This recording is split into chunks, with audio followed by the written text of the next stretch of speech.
Ég var 35 ára gömul og fékk non-Hodgkins lymfóma, eitlafrumu-krabbamein, illkynja.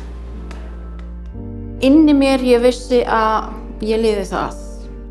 Það var ekkert annað í boði af því það beið eftir mér heima 10 mánaða stelpa.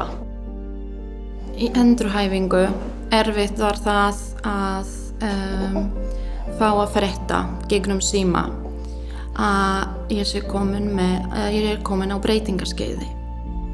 En í dag er ég sem sagt aftur í fæðingarorlofi með 12 vikna dóttur okkar sem er einmitt kraftaverksbarn.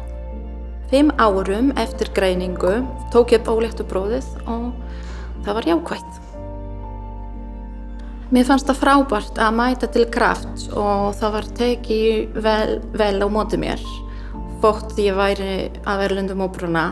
Hér er fólk sem talar ensku og gerir sitt besta til að skila öllum upplýsingum á réttan hátt.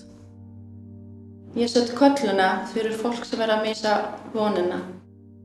Ekki missa vonina.